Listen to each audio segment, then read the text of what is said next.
Simplement, eh bien, ici, je vais vous donner en fait un maximum d'informations. Et ce maximum d'informations, il a pour but quoi exactement? Eh bien, il a pour but d'éviter un phénomène que nous constatons et qui, je vais dire, est un phénomène qui prend énormément de temps eh bien, à corriger, c'est la contre-information, la fausse information, ou je vais dire, est-ce que c'est marcher sur des doigts de pied, mais je pense qu'il faut à un moment le dire, la manipulation. Donc c'est-à-dire que vous le savez qu'on est la détection dans un secteur de niche, c'est-à-dire que c'est comme certains loisirs. J'ai pris en exemple le télescope tout à l'heure à un client pour l'expliquer. Et ce qu'il faut savoir, c'est quoi? C'est que ces marchés-là, eh bien, ça ne fonctionne pas un peu comme la grande distribution, c'est-à-dire que à la grande distribution, vous allez essayer de dire quelque chose de foireux, je vais dire, sur quelqu'un, ça va très vite. Il n'y a pas de peut-être. Et donc ici, eh bien, le but, c'est quoi? C'est que pour toutes les personnes qui sont ici, pour lesquelles vous m'avez donc réservé un vortex ou que vous êtes décidé pour un vortex aujourd'hui, eh bien, je vais vous planter la petite graine qui va être 1. Pourquoi aujourd'hui, vous allez repartir avec quelque chose qui est un bon choix? Pourquoi derrière, il y a des centaines de personnes qui, à Garland au Texas, ont fait de leur mieux depuis de nombreuses années pour vous donner un outil qui va vous donner du fun, de l'adrénaline et de l'aventure. Et 3, je vais faire de vous les premiers ambassadeurs de ce détecteur pour pouvoir débunker les conneries que l'on voit déjà.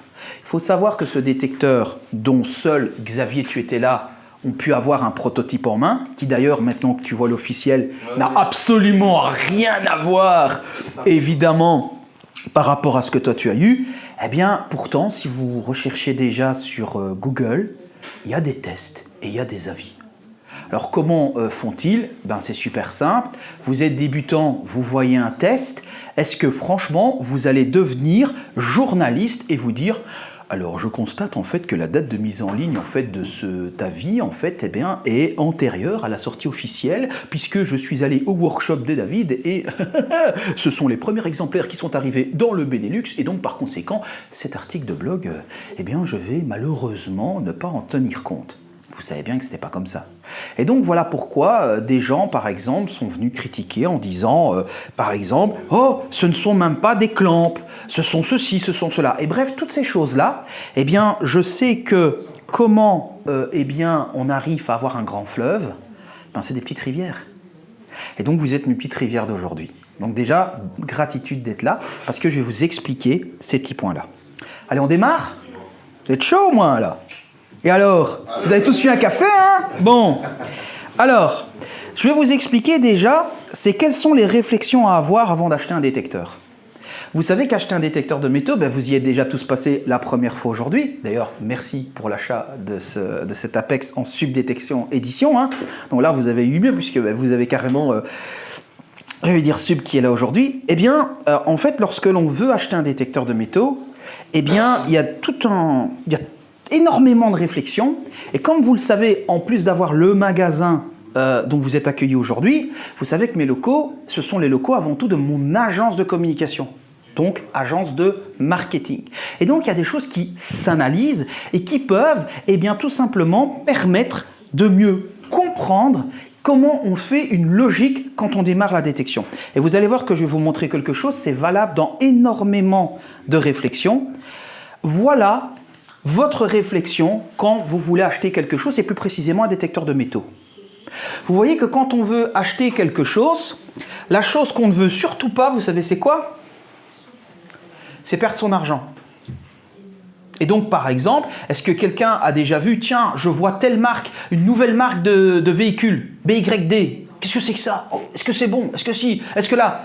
Quelle est la première réflexion que vous voyez quand vous voyez par exemple ces nouveaux constructeurs automobiles chinois débarquer? C'est ça votre premier point, j'en suis certain. Est-ce que ça vous est déjà arrivé de voir quelque chose que vous voulez acheter, c'est une marque que vous ne connaissez pas et que vous avez ceci que vous ressentez? Soyez honnêtes, levez la main ceux qui ont déjà eu ça. Tu m'étonnes. Bah oui. Et donc ça veut dire quoi? L'opposé de ça, ça veut dire quoi? Ça veut dire qu'est-ce qu'on veut si on ne veut pas perdre d'argent? Qu'est-ce qu'on veut? Gagner de l'argent. On veut protéger son investissement. Gagner de l'argent, bah alors j'effectue pas d'achat. Je mets, par exemple, si je prends le cas de mon Vortex, je mets mes 729 €, ben, je sais pas moi, mets-les sur Bitcoin. Tu vois?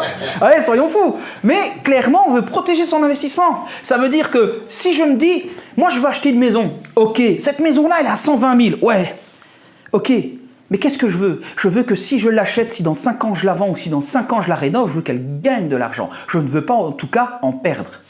Et donc ça, c'est déjà le premier point. Mais le deuxième point, un détecteur de métaux, évidemment, ce qu'on veut, c'est quoi? C'est avoir cette sensation du Kinder Surprise. Il y a quelque chose dans l'œuf, je ne sais pas encore, j'en ai plus rien à foutre du chocolat, parce que ce que je veux, c'est quoi? C'est la surprise. C'est ça, le phénomène d'un détecteur de métaux. Mais seulement, pour pouvoir aller chercher ce son, qu'est-ce que je veux? Ben avant tout, j'ai pas envie de perdre du temps sur des forums en disant je suis en programme 14, je viens de faire ma mise à jour 22.157, mais quand je change en fait dans menu bas, bas, bas, gauche, gauche, gauche, haut, haut, haut, bas, bas, bas, et que j'ai changé là et que j'ai mis -2 en réactivité, ben en fait, je trouve plus mon truc. C'est pas ça qu'on a envie. On a envie, ou en tout cas on ne fait pas partie de ces utilisateurs-là qui aiment bien cette technicité. Moi, ce que je veux, c'est quoi? C'est que ce soit facile à utiliser. Et donc si, évidemment, eh bien, je prends ce cas-là, je veux protéger mon investissement, je ne veux pas perdre d'argent, je ne veux pas que ce soit complexe, et je veux que ce soit simple. Mais est-ce qu'à votre avis, si quelque chose c'est simple, est-ce que d'office c'est pas performant? Mais ça, c'est un biais cognitif de merde que beaucoup de personnes ont. C'est-à-dire que si quelque chose est simple, c'est pas bon. Eh bien moi, je vais vous prouver en 2 secondes que quelque chose peut être excessivement simple et d'un niveau de performance incommensurable. Là, ma collègue me filme avec l'iPhone 16 Pro Max en 4K, 24 images par seconde, qualité cinéma. Qu'est-ce qu'elle a fait pour ça? Elle a appuyé sur un bouton. J'ai une caméra professionnelle Sony sur un stabilisateur DJI, ça coûte 7 500 €, le résultat identique. Est-ce que mon iPhone n'est pas performant? Si. Et pourquoi un iPhone se vend en milliers d'exemplaires? Ben parce que il est simple et il protège mon investissement. Ni plus ni moins. Alors à votre avis, Garrett se trouve où? Quel que soit son produit dans la gamme loisir. Est-ce qu'on risque de perdre son investissement et est-ce que c'est complexe à utiliser? Qui a déjà un de nos produits? Qui a déjà eu un autre produit en main? Allez, vas-y, tu peux parler. Tu as eu un Apex. Tu l'as revendu, d'ailleurs, parce que tu passes sur ça. Ok. Tu l'as acheté combien? Presque 600. Environ 600 €, donc vraiment à la sortie. Ok. Tu l'as revendu combien? 350. 350, tu as gardé le casque? Ouais. Donc, tu n'as pas vendu ton Apex complet. Tu as gardé le casque puisque c'est compatible. Pardon, c'est compatible. Ok. Donc, tu l'as revendu plus de 50% de sa valeur. Tu l'as gardé combien de temps? 2 ans. 2 ans. Donc, le plaisir d'utiliser notre Apex sur 2 ans, c'est une centaine d'euros. 10 € par mois. Donc, il a utilisé un produit assemblé à la main à Garland au Texas, qui a une garantie de 3 ans. Il l'a utilisé pendant 2 ans et je peux vous dire qu'il l'a poncé puisque Pascal est membre de mon club Spera Belgium. Il le revend 350 avec des traces d'utilisation, etc., etc. Donc, ben, tu es mon exemple aujourd'hui, Pascal. Vous avez compris. Garrett, eh bien, c'est situé ici. C'est une approche, en fait, où tout simplement, les ingénieurs chez Garrett, ils ont demandé que les appareils restent toujours simples et qu'on ne complexifie pas les appareils pour le plaisir de les complexifier. Et qu'on va venir mettre en fait une option et un réglage si et seulement si ce réglage apporte vraiment quelque chose, non pas à une poignée de férus, non, à la majorité que représentent nos clients. Et donc voilà pourquoi l'essentiel de notre gamme se trouve en fait, eh bien, étant un très bon investissement. Pascal, tu en as un bon exemple. Et c'est à la fois très simple à utiliser. Et donc maintenant, je veux vous expliquer alors quel va être si on a déjà un produit qui est excellent. Si on a un produit qui est un excellent rapport qualité-prix, et que Garrett se dit, on ne va pas sortir quelque chose pour plaisir de sortir, alors on a presque envie de dire, mais pourquoi vous en sortez un nouveau? Et le truc, c'est que tout simplement, pourquoi? Parce que je vais vous expliquer, et là ça devient technique, c'est pour ça que ça s'appelle un workshop aujourd'hui, eh bien c'est que tout simplement, l'évolution, la recherche et développement repoussent sans cesse des limites, et qu'il y avait la nécessité de pouvoir éduquer, puisque je vous ai dit que vous étiez mes petites graines aujourd'hui, eh bien d'éduquer les gens, pourquoi? Pour bien comprendre et bien donner l'information. Parce que vous imaginez, là, ça fait déjà un quart d'heure que je parle, parce que je suis passionné et je suis riche de détails, mais vous pensez bien que ce n'est pas avec 2 recherches Google qu'on va aller chercher cette information-là. Donc je compterai sur vous pour partager, surtout toi, hein, je vois, tu as un regard, toi tu es déjà sur les réseaux sociaux.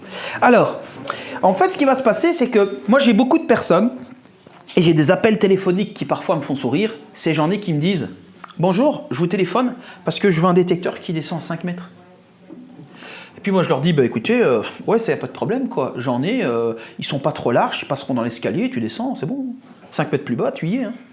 Donc vous voyez, et genre je rigole, pourquoi? Parce que tout simplement, c'est que quand on a la méconnaissance, on pense en fait que, moi je veux juste le plus gros, le plus fort.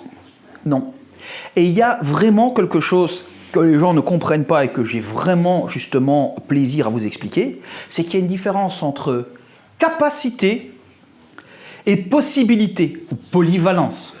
Et c'est quoi la différence entre une capacité et une possibilité?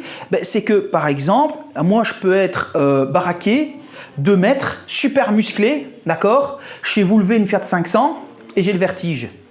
Est-ce que je vous garantis que si vous m'engagez en tant que service de sécurité, je vais être le plus polyvalent et que je pourrai aller calmer une bagarre s'il y a quelqu'un qui est sur la balustrade à 2,50 m de haut et qui menace de sauter sur le DJ? Non, je ne peux pas, j'ai le vertige. Pourtant, je suis plus fort. Vous voyez, cet exemple un peu, évidemment, biscornu, je vais dire, c'est un peu spécial, c'est pour vous expliquer qu'il y a de réelles différences. Et donc, si je prends par exemple le cas, j'ai un détecteur ACE 400i, ce détecteur ACE 400i, il a un disque super intéressant, il a énormément de possibilités, d'accord? Il a de bonnes capacités en profondeur, en sélectivité, et d'ailleurs, j'en connais un qui l'adore, son 400i.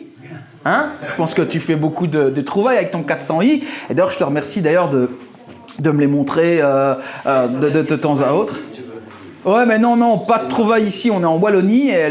Ça ne permet pas. Je ne peux pas la montrer en vidéo. Et comme c'est filmé aujourd'hui, la loi en fait en Wallonie nous interdit d'associer toute communication publique entre les objets que l'on découvre et choses. Mais c'est pas grave.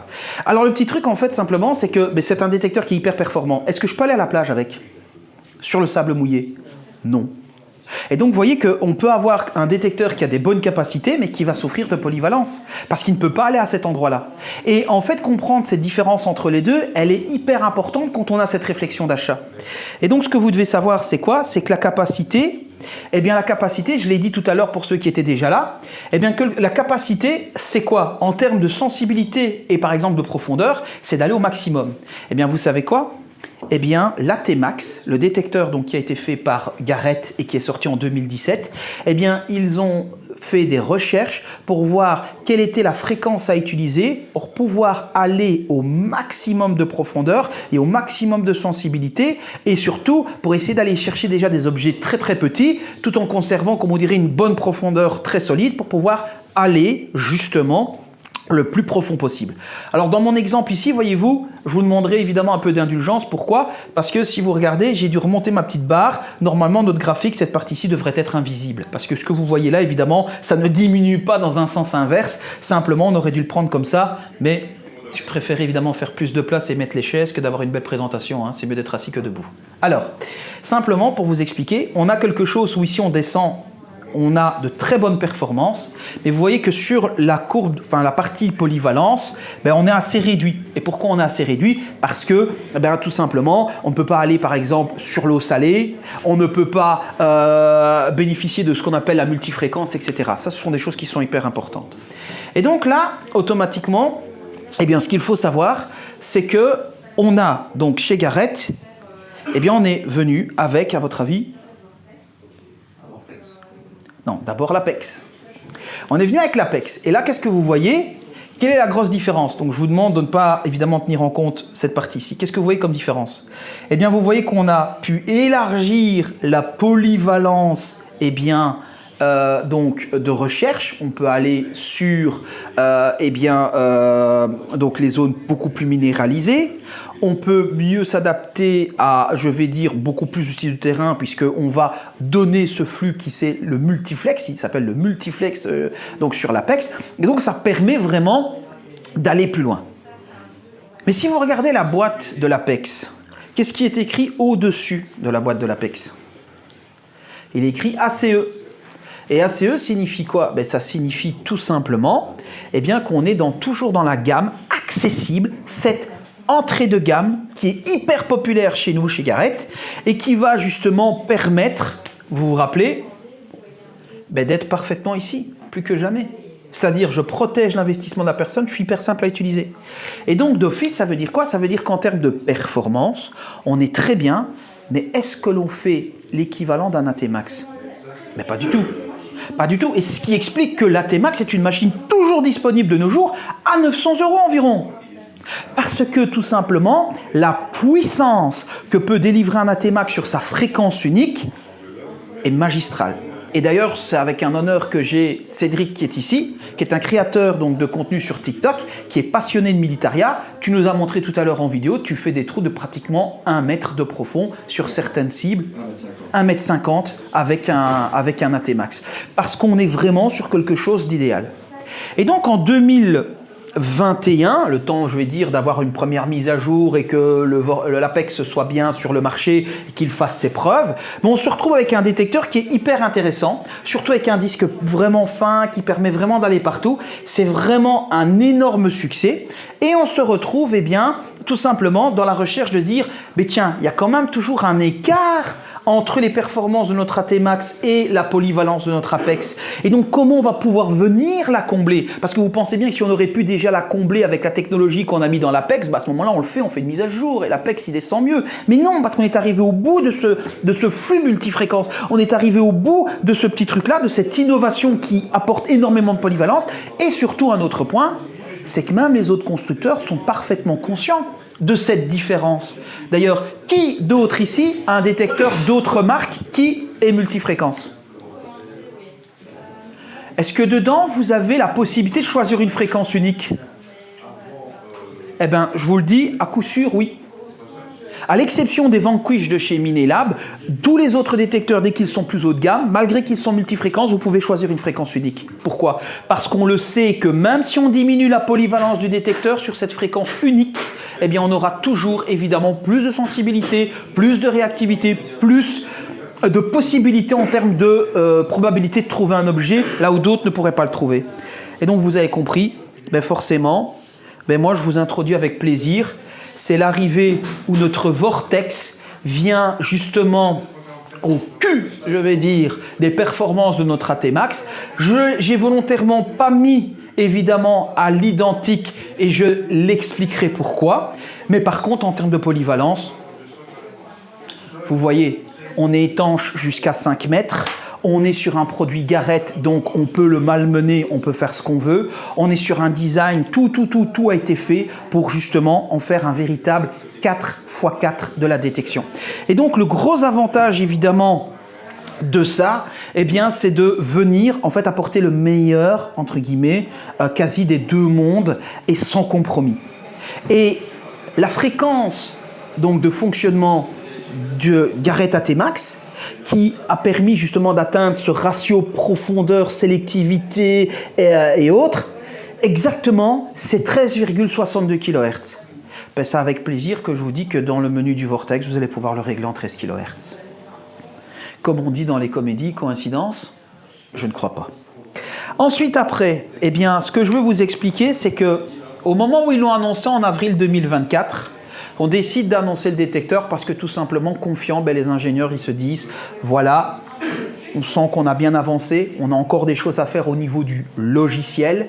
Ça va être de la finesse, ça va être aller chercher par exemple pour qu'il restitue de mieux en mieux des petits indices, etc., etc. Donc on est confiant, on l'annonce. Et au moment où on l'annonce, voyez-vous, c'est qu'on décide évidemment de le mettre à disposition sous forme de prototype à des gens qui créent du contenu, qui utilisent nos produits en exclusivité et qui, c'est une façon de leur dire merci évidemment. Et aussi, on est curieux d'un peu, tout simplement, voir quel est leur retour de terrain, mais surtout aussi comment on pourrait peut-être améliorer le détecteur.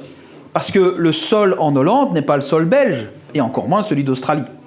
Et donc, ce qui s'est passé, c'est que ce qu'il faut savoir, c'est que la technologie qui est incluse dedans, qui s'appelle MDMF, multidimension, multifréquence, multidimensional, multifrequency, eh bien, en fait, elle ne fait pas qu'analyser la cible, c'est qu'elle rentre vraiment dans la cible, elle est capable de vous donner beaucoup plus d'informations, évidemment, sur le détecteur, et surtout, eh bien, elle analyse le sol qui est situé tout autour de la cible, parce qu'on sait qu'il a une influence majeure sur, justement, la possibilité de détecter l'objet.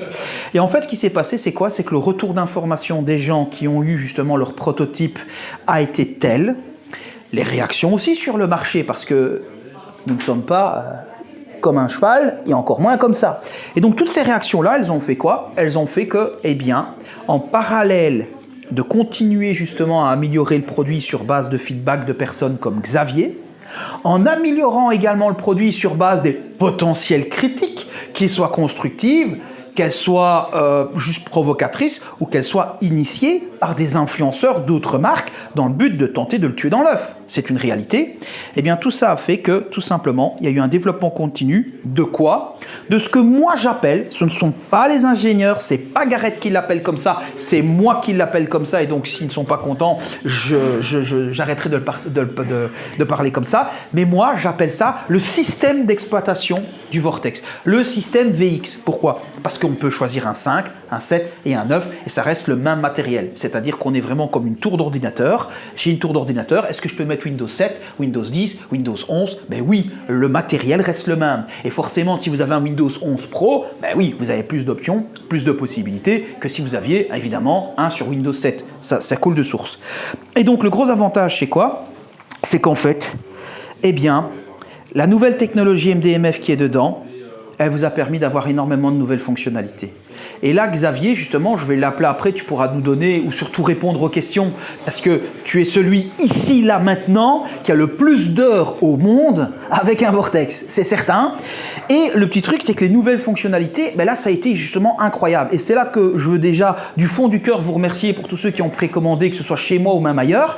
C'est qu'en fait, on avait prévu de sortir des fonctionnalités. Vous savez, il sort en juillet, ben on sait qu'on sera prêt pour fin septembre, ben on va mettre une petite fonctionnalité en plus en fin septembre parce qu'on sait qu'on sera prêt, on aura déjà les premiers retours des utilisateurs, ça va être sympa. Sauf que là, si on se rend compte que, eh bien, il y a tellement d'innovations, on peut encore aller plus loin à tel niveau, tel niveau, tel niveau, tel niveau, mais on ne va pas ressortir ça pour après remettre une nouveauté. Mettons-la maintenant.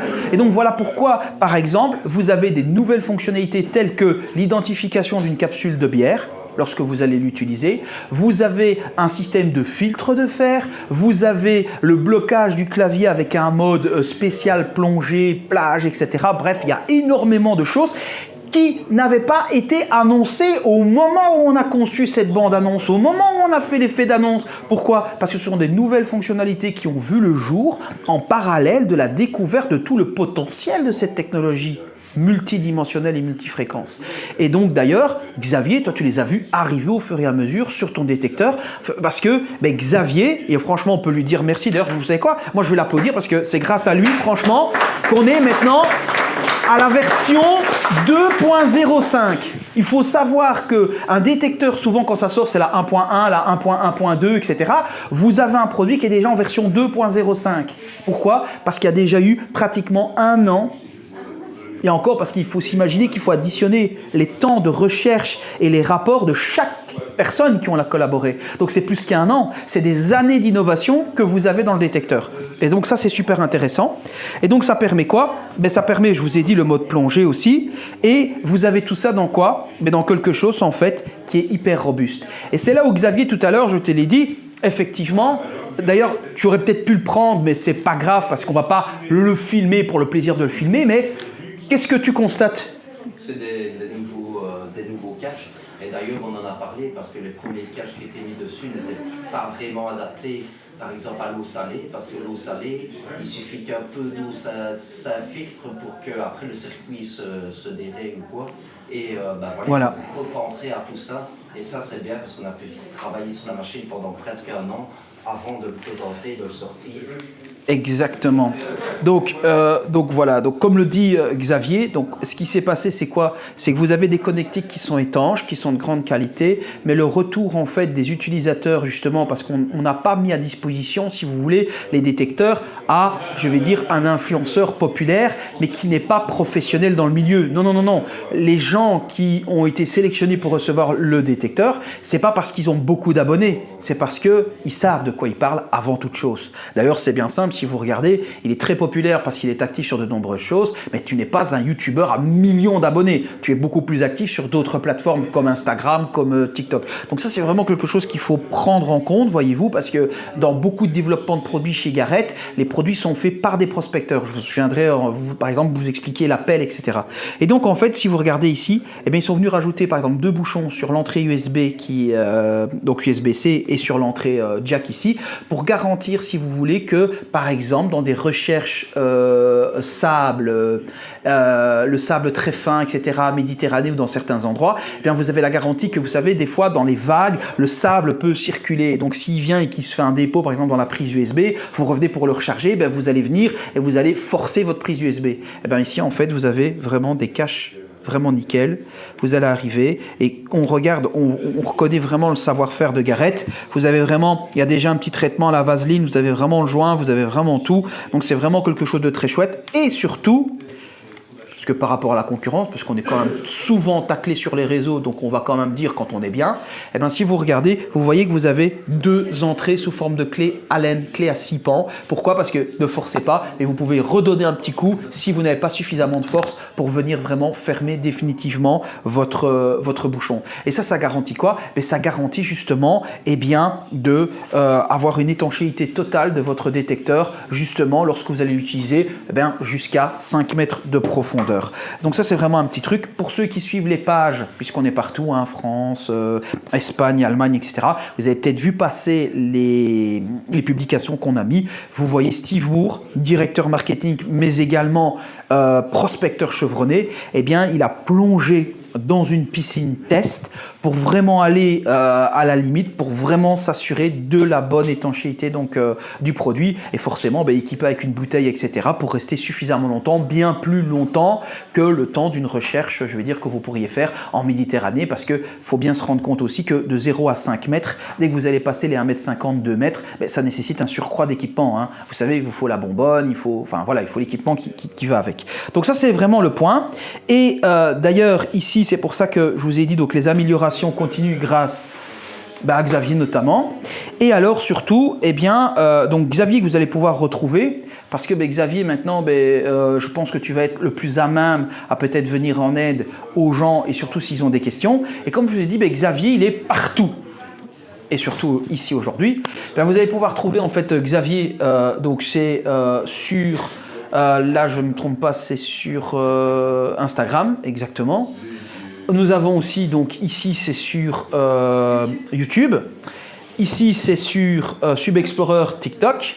Et alors, Xavier, tu as aussi le plus grand groupe, je pense maintenant quasi au monde. C'est le plus grand groupe au monde qui traite de la détection de métaux francophone, puisque il s'appelle la détection de métaux. Et donc là, vous avez donc énormément, je pense, c'est quoi? C'est des centaines de nouveaux membres chaque jour. Hein. Oui, oui. Donc voilà. Et donc 200 membres par jour. Et donc là-dessus, on discute de tout. Évidemment, c'est ouvert à toute marque, à tout utilisateur, etc. Mais si par exemple vous avez une question sur votre nouveau Vortex, si vous avez une question sur les réglages, etc., eh bien Xavier pourra évidemment vous répondre. Et donc là, Xavier, ce qui va se passer, c'est que tu vois, je sais que tu es capable de m'aider à bien faire comprendre, parce que évidemment, je vous l'ai dit, ce qu'on trouve sur Google n'est pas forcément vérité, mais il y a beaucoup de personnes qui nous disent, juste parce que le design est légèrement similaire, ce design de boîtier que vous reconnaissez sur le Apex, il y en a qui ont dit « Oh, c'est un Apex 2 !» Pas du tout, parce que je pense que vous l'avez compris à ce stade de notre workshop, la technologie est différente, l'approche, il y a eu vraiment table rase pour recommencer vraiment de page blanche, et donc il y a vraiment de vraies différences. Et aussi, je l'ai dit tout à l'heure, mais tout le monde n'était pas forcément là, il y a des différences aussi, c'est de type de comportement. C'est-à-dire par exemple, je vous ai conseillé l'Apex parce que je sais que vous allez en être hyper satisfait et que surtout pour débuter, c'est vraiment la valeur sûre, etc. Si j'avais eu par exemple un VX5 en magasin, l'équation aurait été différente. On l'attend, mais pas d'inquiétude, que des solutions avec David. Et le petit truc, c'est quoi? C'est que tout simplement, eh bien, les Apex, etc., qui font partie de la série ACE, on est sur des détecteurs où on va avoir un son qui est un son avec un simple bip. C'est oui, c'est non. J'ai un son, cette tonalité va varier. Et en fait, rien que déjà là, il y a une grosse différence entre les deux. C'est pourquoi? Parce que vous allez avoir en fait un son qui est hybride, c'est-à-dire que vous allez avoir le meilleur des deux mondes, puisque vous allez avoir aussi une richesse sonore comme on peut trouver sur la T-Max. Xavier, justement, toi tu as eu la T-Max aussi, après avoir eu l'Apex, le Vortex, arrête-moi si je me trompe, mais on est un peu entre les deux, c'est-à-dire qu'on va avoir déjà des petits craquements, des petites richesses sonores qui apportent déjà plus d'informations, en plus évidemment de l'écran qui lui est plus riche aussi en infos. On peut dire qu'ils ont travaillé à base de la carte de la T-Max et non de l'Apex par exemple pour l'améliorer. Donc ils ont commencé avec la version VX5 de la carte de la T-Max. Et oui, c'est vrai qu'il faut savoir par exemple que dans le Vortex, vous pouvez régler ce qu'on appelle la réactivité.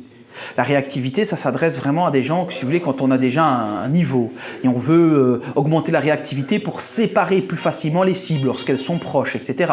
Pour ne pas, si vous savez, perdre du temps parce qu'il y a un bon son et on est à côté de quelques autres petits déchets, etc. Et en fait, ça n'existe pas sur ça n'existe pas sur l'Apex, ce réglage. Et bien sur le Vortex, vous l'avez. Sur le Vortex, je pense que c'est 3 niveaux de réglage de la sensibilité. Le réglage 1, c'est la vitesse de la T-Max. Donc ça laisse évidemment vous imaginer la réactivité qu'on peut avoir. Donc ça c'est vrai ce que tu dis, je ne sais pas si exactement c'est le schéma de carte mère, etc. Ça c'est technique, je laisse ça aux ingénieurs, mais en tout cas, la base de développement, c'est vraiment les acquis et les points positifs de la T-Max. Donc quand on sait qu'on est là sur la réactivité de la T-Max en niveau 1, c'est évidemment super intéressant. Et donc je vous ai dit, oui, il y a différence évidemment entre le multiflex de l'Apex qui est excellent et qui s'adresse justement aux gens qui veulent un détecteur, tac tac, je suis parti, etc. Si j'ai pas le besoin, vous savez, de devenir, je vais dire, plus évolué, convient parfaitement. Et donc, je veux vraiment débunker les gens qui disent le Vortex, c'est un Apex 2. Non, puisque on est vraiment sur une autre technologie. Donc là, maintenant, vous avez compris que le Vortex est vraiment un 4x4. C'est un détecteur qui a été conçu donc justement pour pouvoir avoir une polyvalence tout-terrain. Il y a le MDMF dedans qui va encore, parce que oui, on est déjà à la 2.05. On n'est qu'à la 2.05 parce que je vous dis, il y a énormément de choses. L'analyse, elle permet vraiment de beaucoup de choses. Moi, j'ai bien aimé ce que justement Henri Telez m'a expliqué parce que en étant en contact avec eux, lui m'a expliqué, dès qu'on fait un petit truc comme ça, on a vu qu'on pouvait faire ça. D'office, on voit que de ce côté-là, on peut faire ça aussi. Et donc, ce qui veut dire que, moi j'aime bien l'expression, c'est une boîte de Pandore, c'est-à-dire que la façon dont ils ont abordé ce nouveau fonctionnement multifréquence, en fait, on va crescendo en amélioration. Et donc, ça c'est excellent. Et ensuite, c'est surtout la robustesse. Et ça, la robustesse, je vais en venir ici, où vous avez donc ce détecteur. En fait, tout ce qui pouvait être reproché à Garrett a quasi évidemment été corrigé. Alors quand moi je dis quasi, c'est pourquoi? Parce que je vous ai parlé tout à l'heure en disant que j'avais un iPhone 16. Mon iPhone 16, il a eu une mise à jour la semaine dernière. Pourquoi il a eu une mise à jour la semaine dernière? Parce que même chez Apple, modèle après modèle, sortie après sortie, qu'est-ce qu'ils font? Ils font évidemment de leur mieux, tout simplement. Et donc tout simplement, ce que je veux dire par là, c'est qu'il n'existe jamais un produit parfait. Le produit parfait, ce sera évidemment le suivant, tout simplement. Et donc là, ici, pour vous dire, regardez, au niveau par exemple, donc rien que déjà de la poignée à l'arrière, vous êtes sur un plastique qui restera souple. Donc ce qui veut dire que par erreur, si on marche dessus, on ne téléphone pas à David pour en recommander un. C'est bien, hein? Bien, hein? C'est bon, hein, ça. C'est bon, hein? Et ensuite, après, on va par exemple épurer la pièce. Pourquoi? Pour gagner en poids et en équilibrage. Ensuite, après, pour ceux qui connaissent donc la gamme de chez Garrett, La partie qui est ici, bien que ça ressemble à notre Apex, cette partie-là, elle provient de quel détecteur? Elle provient du Garrett Axiom. Et ça, je pourrais vous montrer, par exemple, ou je pourrais diffuser une image. Le Garrett Axiom, eh bien, c'est un détecteur qui a été conçu pour la recherche de pépites d'or. Il a une canne en carbone, il a une très grande autonomie, etc. C'est un détecteur donc, qui est fait pour être utilisé de 8 à 16 heures parfois de recherche. Surtout, il faut s'imaginer que sur les terres, par exemple en Afrique, oui, à 9 h du matin, il fait 37 degrés. Quoi. Et donc automatiquement, ça veut dire qu'on fait des longues sessions très tôt le matin, etc., etc. Et donc en fait, cette poignée, voyez-vous, il y a eu tout un développement qui a été fait. Et comme je l'ai dit tout à l'heure, vous voyez ce petit ergot ici qui empêche justement de venir, ça tu l'as peut-être déjà pu ressentir, justement, tu avais l'Apex. Parfois, je dis bien parfois, on peut avoir cette sensation où on touche un peu le bas de la télécommande. Ouais, tu as un rebord, donc c'est pour ça que je dis parfois, parce que c'est pas le cas. Par exemple, un constructeur français qui a un détecteur multifréquence, je le touche et je lui... Voilà, sur le XPO-RX, tu viens, tu tapes, et en plus, comme il y a les écrits ici qui sont imprimés, justement moulés imprimés, en fait, les écrits te poncent. Moi, en tout cas, j'ai une petite trace ici, ça fait 1 an et demi, parce que j'ai testé à la plage le D2. C'est ça chasse la commande. Ici, tu n'as pas ça parce que voilà, ton index en fait va vraiment retenir tout le détecteur.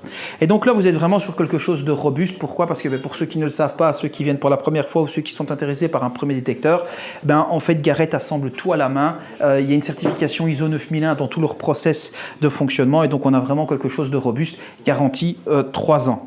Et alors ensuite, je vais vous parler, le dernier point, c'est la rétractabilité. Et ça, je trouve ça que c'est génial. Il y a certains produits haut de gamme, concurrents, si vous voulez l'utiliser en plongée, et je prends le cas notamment par exemple de l'XP Deus 2, si vous voulez utiliser par exemple un Deus 2 en plongée, par le fait qu'il a une canne en S, qui est une autre approche, une approche d'ailleurs qu'ils ont brevetée, le fait c'est que quand il est replié, si vous voulez, la télécommande va se rapprocher de votre coude. Elle vient ici au-dessus. Et donc, ce qui fait que quand vous voulez l'utiliser petit, ça ne va pas puisque vous ne savez pas voir les indications. Et donc, voilà pourquoi, par exemple, ils vendent en option une canne dédiée à la plongée. Et donc, automatiquement, les ingénieurs donc de chez Garrett, ou des fois d'ailleurs c'est un peu compliqué parce que s'ils estiment qu'il ne faut jamais changer quelque chose, si c'est déjà très bon, ça nécessite plus d'efforts au niveau marketing pour dire c'est pas parce que ça existe depuis 5 ans au catalogue que ça devient dépassé. C'est vraiment mon combat. Tout simplement, eux, voyez-vous, au niveau de la canne, quand vous allez l'enclencher ici et ici, c'est pour le déployer, pour l'utiliser. Et vous avez également, ici, un clic. Et donc, vous voyez, je vais vous le faire. On va venir ici, on va venir, clac, il est cliqué. Une fois qu'il est cliqué ici, c'est pas le repli. Parce que le repli, je vais appuyer et je vais encore l'enfoncer, évidemment. Ce mode-là, ça fait quoi? Ça en fait que le détecteur, il est dans cette position, il est tout petit et donc je peux l'utiliser en plongée. Donc, ça veut dire quoi? Ça veut dire que, par exemple, il y a certains accessoires, vous savez, il y a des détecteurs comme ça à main, qu'on peut d'ailleurs retirer la tête pour en faire un pointeur, etc. Imaginons que vous devez acheter ça spécifiquement pour aller à la plage et pour faire des recherches avec en snorkeling, donc c'est-à-dire avec votre tuba ou votre masse de chez Decathlon là, non, vous n'avez pas besoin. Pourquoi? Parce que directement vous allez le mettre, hop, vous le réglez et c'est parti. Vous avez un petit détecteur et vous allez pouvoir aller justement dans les zones de baignade, etc. Et donc, ça, je trouve que ça en fait évidemment un excellent détecteur, hyper polyvalent, adapté aussi pour la plongée. Quand vous allez mettre en mode plongée, justement, les touches, vous pouvez désactiver les touches pour qu'en cas de pression, etc., ou que vous touchez, vous savez, ça vient simplement faire un autre réglage, ça va appuyer sur un bouton, tout ça a été bloqué. C'est des innovations, vous voyez, le retour d'expérience pour vraiment vous proposer un produit tip-top. Voilà, donc ça en fait, je trouve, une machine qui, j'en suis certain, va toujours progressivement, parce que je vous dis, vous avez l'escalier, l'ascenseur, mais toujours progressivement, en fait, va faire de plus en plus d'heureux, parce qu'on est vraiment sur une approche super intéressante. Et comme l'écran aussi, ça faut le savoir, c'est un écran ce qu'on appelle matriciel. Ça veut dire que ce sont tous des petits pixels, et donc ça veut dire qu'on peut afficher ce qu'on veut sur l'écran. On n'est plus sur un écran LCD, vous savez, comme une calculette qui ne peut qu'afficher que des chiffres. Et donc, ça veut dire quoi? Ça veut dire que les mises à jour, elles vont pouvoir venir changer ce qu'on veut. C'est-à-dire que si le permettait, par exemple, si on aurait pu mettre salut, salut, comment tu vas quand on l'allume, par exemple, etc. On peut vraiment faire ce qu'on veut avec l'écran. Donc, ce qui, pour moi, est vraiment tout simplement une base excellente qui justement contient du disque jusqu'au bout l'ADN de Garrett. Est-ce que vous avez des questions sur éventuellement ça, avant que je lâche Xavier au milieu du magasin pour montrer le menu. Dans la neige, Oui. dans une forêt, une prairie, dans la neige, il n'y a pas un problème, il ne va pas donner des Non, j'ai été interférences. avant-hier. Moi, J'ai été avant-hier, il n'y a aucun souci. Nous, on a été faire des tests, il m'a filmé. J'ai des vidéos de plusieurs minutes. Donc voilà. Il n'y a aucun souci. Maintenant, Voilà. j'ai quand même fait attention parce que moi, j'ai toujours dit que c'est un prototype que normalement, je devrais détruire et avoir un officiel après, mais même avec ça, j'ai pas eu de problème. C'est ça. Ouais. Voilà, c'est vraiment adapté pour ça de toute façon. Ouais. Le but vraiment, c'est, je vous dis, c'est vraiment faire un détecteur vraiment le plus solide et le plus tout-terrain. C'est vraiment ça, c'est vraiment le leitmotiv, c'est vraiment le tout-terrain. Et c'est ce qu'il faut, c'est ce qu'il faut. Donc voilà. Maintenant, ce qui va se passer, c'est que bien qu'il soit esthétiquement différent, puisqu'il vous l'a dit, il avait eu un prototype, le menu reste le même, puisque lui a reçu beaucoup de mises à jour. Donc je sais qu'il connaît parfaitement le menu, et je suis quelqu'un où je suis passionné, je sais que j'ai le verbe facile et long, mais je ne vais jamais dire, je vais dire du baratin, ou je ne vais jamais broder si je ne sais pas. Et comme je viens tout juste de les recevoir et que je n'ai eu l'occasion que de travailler sur une version précédente en Angleterre, là où j'ai eu l'occasion de faire une belle monnaie d'ailleurs en Angleterre, eh bien moi ce que je vais faire, c'est que maintenant je vais confier cet exemplaire aujourd'hui à Xavier. On va reprendre place dans le magasin, comme ça je pourrai m'occuper aussi des autres personnes qui sont venues. Et là, à ce moment-là, pour ceux qui ont des questions beaucoup plus techniques, où on va rentrer dans le menu, aller voir quelles sont les différences. Je pense à toi, Cédric, pour mieux comprendre les différences entre ton ATMAX et le Vortex. Là, je vais laisser la parole à Xavier parce que voilà, je pense que là, voilà, c'est voilà. Après toi, les ingénieurs quoi. J'ai proposé une sortie initiation pour les gens qui te commandent un Vortex pour sur le terrain avoir vraiment les explications en temps réel et pouvoir utiliser la machine pendant la journée. Monsieur vient d'avoir un Apex, je l'ai invité chez moi, il vient déjeuner demain, puis on part direct dans des terrains. Je pense que c'est la meilleure approche à faire, comme ça les personnes ont vraiment le visu de comment l'utiliser. C'est bien de l'expliquer ici. Une sortie, c'est le top. Hein. Une sortie, c'est le top, et c'est ce que je propose. Ah ben c'est nickel. Ah ben c'est super. Merci beaucoup. Merci à toi Xavier et merci tout le monde. Hein. Merci Dana. Merci à toi. plaisir. Eh, bien fait. Hein. Allez tiens.